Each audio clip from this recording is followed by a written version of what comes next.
नमस्कार। अगर आप किसी भी कॉम्पिटिटिव एग्जाम की तैयारी कर रहे हैं, तो बिहार का 2026-27 का बजट ये आपके लिए जानना बेहद ज़रूरी है।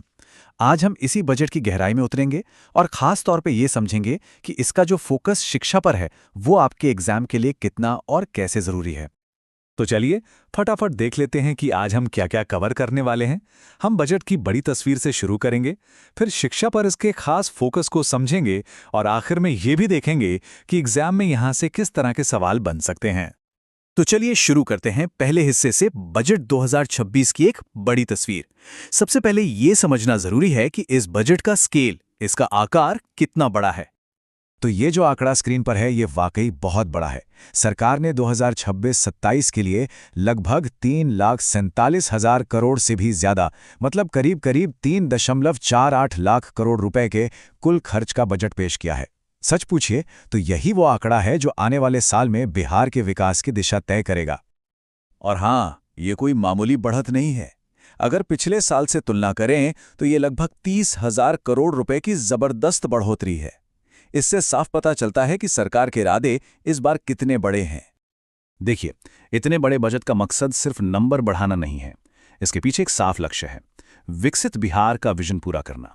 और इसे जमीन पर उतारने का जरिया है सरकार का फ्लैगशिप प्रोग्राम 7 निश्चय 3। इसका सीधा फोकस है गरीबी को कम करना और करीब 94 लाख गरीब परिवारों को आर्थिक रूप से मजबूत बनाना। अब आते हैं दूसरे और सबसे अहम हिस्से पर, शिक्षा, जो कि टॉप प्रायोरिटी है। देखिए, जब हम विकास की और लोगों को मजबूत बनाने की बात करते हैं तो एक सवाल हमेशा उठता है, आखिर सरकार अपना सबसे ज्यादा पैसा लगा कहां रही है? और इस बजट में इसका जवाब बिल्कुल साफ है। तो सवाल यही है कि 2026-27 के इस विशाल बजट में वो कौन सा एक सेक्टर है जिसे सबसे ज्यादा तवज्जो, सबसे ज्यादा प्राथमिकता दी गई है? और जवाब है शिक्षा। जी हां, एजुकेशन सेक्टर को 68,000 करोड़ रुपए से भी ज्यादा का एक ऐतिहासिक आवंटन मिला है। और यही वो बात है जो इस बजट को खास बनाती है, क्योंकि ये इसे बजट का सबसे बड़ा और सबसे अहम हिस्सा बना देता है। अगर इसे और भी साफ साफ समझना है तो जरा इस चार्ट पर नजर डालिए। कुल विभागीय बजट का आप देखिए लगभग 20% यानी 19.63% हिस्सा अकेले और सिर्फ अकेले शिक्षा विभाग को मिला है। ये किसी भी दूसरे विभाग से कहीं कहीं ज्यादा है। और ये आंकड़े कोई हवा हवाई बात नहीं है। ये देखिए, ये है ऑफिशियल ब्रेकडाउन। इसमें आप साफ साफ देख सकते हैं कि कैसे शिक्षा विभाग और उच्च शिक्षा विभाग दोनों के बजट को मिलाकर ये बड़ी रकम बनती है। चलिए अब जरा इन आंकड़ों की और गहराई में चलते हैं। ठीक है, 68,000 करोड़ रुपए तो दे दिए, लेकिन ये इतना बड़ा अमाउंट आखिर खर्च कहाँ होगा? आइए इसका ब्रेकडाउन समझते हैं। अब इस बंटवारे में ना एक बहुत जरूरी बात छिपी हुई है।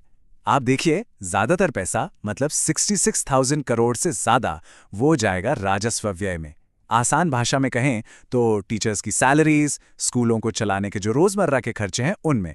और वहीं नई बिल्डिंग्स, नए इंफ्रास्ट्रक्चर बनाने के लिए, जिसे पूंजीगत व्यय कहते हैं, उसके लिए एक बहुत छोटा हिस्सा यानी 2,000 करोड़ से भी कम रखा गया है।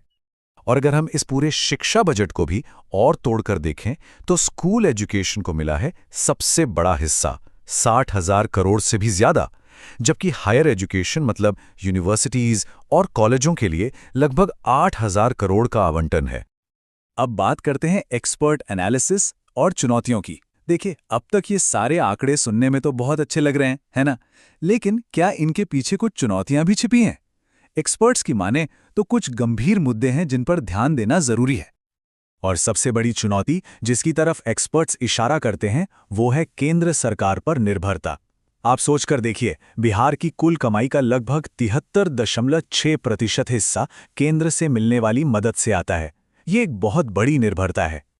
अच्छा, अब अगले पॉइंट को समझने से पहले ये जानना जरूरी है कि पूंजीगत व्यय या कैपिटल एक्सपेंडिचर होता क्या है। सीधे शब्दों में ये वो पैसा है जो सरकार नई संपत्ति बनाने, जैसे कि नए स्कूल, कॉलेज, सड़कें बनाने में खर्च करती है। ये किसी भी राज्य के लॉन्ग टर्म विकास के लिए बहुत जरूरी होता है। और बस यहीं पर आकर एक्सपर्ट्स अपनी चिंता जताते हैं। इस साल के बजट में इसी कैपिटल एक्सपेंडिचर में पिछले साल के मुकाबले 2.2% की गिरावट आई है। अब इसका सीधा मतलब ये हुआ कि नए स्कूल, कॉलेज या लैब बनाने के लिए जो पैसा है वो कम हो गया है। तो सवाल ये उठता है कि क्या हम भविष्य के विकास की कीमत पर आज के खर्चों को ज्यादा प्राथमिकता दे रहे हैं? तो अब आते हैं सबसे जरूरी हिस्से पर, आपके एग्जाम्स के लिए क्या जरूरी है। चलिए, इस पूरी जानकारी को अब हम एग्जाम के नजरिए से देखते हैं और वो की पॉइंट्स निकालते हैं जो आपसे सीधे सीधे पूछे जा सकते हैं।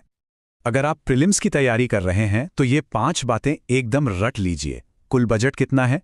3.47 लाख करोड़। शिक्षा का कुल आवंटन कितना है? 68,216 करोड़। सबसे बड़ा हिस्सा किस विभाग का है? शिक्षा, 19.63%। सरकार की मुख्य योजना कौन सी है? 7 निश्चय 3। और राजकोषीय घाटे का लक्ष्य जीएसडीपी के 3% के करीब रखा गया है। ये फैक्ट्स बहुत जरूरी हैं। अब बात करते हैं मेंस की। यहां आपसे विश्लेषणात्मक सवाल पूछे जाएंगे, जैसे कि बिहार बजट 2026 का जो शिक्षा पर फोकस है उसका आलोचनात्मक विश्लेषण कीजिए। मतलब आपको इसकी ताकत, जैसे कि इतना बड़ा आवंटन, और इसकी कमजोरियों, जैसे कि केंद्र पर निर्भरता, दोनों पर बात करनी होगी। एक और तरह का सवाल बन सकता है कि ये जो बजट में पैसे का बंटवारा हुआ है वो विकसित बिहार के विजन से कितना मेल खाता है, खासतौर पर शिक्षा और सामाजिक क्षेत्रों में। मतलब आपको बजट के आंकड़ों को सरकार के बड़े लक्ष्यों से जोड़कर दिखाना होगा। चलिए, अब हम अपने आखिरी हिस्से यानी निष्कर्ष पर पहुंचते हैं। तो इस पूरे विश्लेषण के बाद हम बिहार के शैक्षिक भविष्य के बारे में क्या कह सकते हैं? क्या है इसका निचोड़? तो इसका निचोड़ ये है कि बजट में शिक्षा को एक अभूतपूर्व, मतलब अनप्रेसिडेंटेड प्रायोरिटी दी गई है। पैसा तो दे दिया गया है, लेकिन इसकी असली सफलता इस बात पर टिकी है कि इसे जमीन पर कितनी अच्छी तरह से लागू किया जाता है और वित्तीय निर्भरता की चुनौती से कैसे निपटाया जाता है। तो हम आपको इसी एक बड़े सवाल के साथ छोड़े जाते हैं। शिक्षा के लिए अब तक का ये जो सबसे बड़ा आवंटन है, क्या ये बिहार को एक शैक्षिक बदलाव की दहलीज पर ले आया है? क्या ये एक नई क्रांति की शुरुआत है, या ये बस आंकड़ों का खेल बनकर रह जाएगा? इसका जवाब तो आने वाला वक्त ही देगा।